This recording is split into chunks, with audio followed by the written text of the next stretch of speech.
తోకలేని పిట్ట 90 ఊర్లు తిరిగింది ఏంటి అంటే ఉత్తరం అనేవాళ్ళం మనం అప్పట్లో చిన్నప్పుడు మనం చదువుకునే వాళ్ళం. 90 కిడ్స్ కి ఇది బాగా తెలుసు. ఇప్పుడు అదే ఉత్తరం 72 సంవత్సరాలు తిరిగి గమ్యస్థానం చేరుకుంది.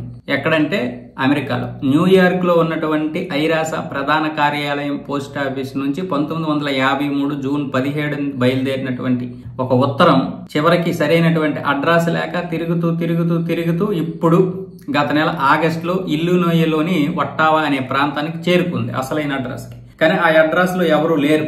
ఆ అడ్రస్ లో ఎవరు లేకపోతే అందరూ చనిపోయారు అనుకున్నారు. కాకపోతే పోస్ట్ మాస్టర్ మాత్రం దాన్ని విడిచిపెట్టలే. ఎలాగైనా ఇది అసలైనటువంటి వ్యక్తికి చేరాలి, ఎవరికో ఒకరికి అంటే ఉత్తరం రాసిన వ్యక్తికైనా చేరాలని మళ్ళీ దాన్ని పట్టుబడితే స్థానికంగా ఉన్నటువంటి మీడియా దాన్ని వైరల్ చేసింది.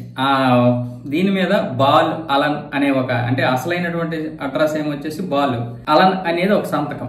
ఆ అలన్ పేరుతో వైరల్ చేయడం వల్ల చివరికి ఆ ఇల్లినోయి నుంచి 1700 కిలోమీటర్ల దూరంలో ఉన్నటువంటి ప్రాంతంలో ఈ ఉత్తరం రాసిన అతను ఉన్నాడు అనమాట. అతని వయసు ఇప్పుడు 88 సంవత్సరాలు. అంటే అతనికి 16 సంవత్సరాల వయసు ఉన్నప్పుడు ఆ ఉత్తరం రాశాడు తన తల్లిదండ్రులకి. చివరికి ఎవరైతే రాశారో మళ్ళీ ఆయనకే చేరింది అది. ఆయన్ని పట్టుకున్నారు చివరికి అందరూ కలిసి. అతను ఇప్పుడు ఒక రిటైర్డ్ డాక్టర్ అంట, 88 సంవత్సరాలు. ఆయనకి ఆ ఉత్తరం చూపించగానే కన్నీళ్లు పెట్టుకున్నాడు ఆయన. నా తల్లిదండ్రులకి రాశాను నేను ఇది, ఇప్పుడు ఆ ఉత్తరం మళ్ళీ నాకే చేరింది అంటూ ఆయన ఒక భావోద్వేగానికి గురైపోయాడు.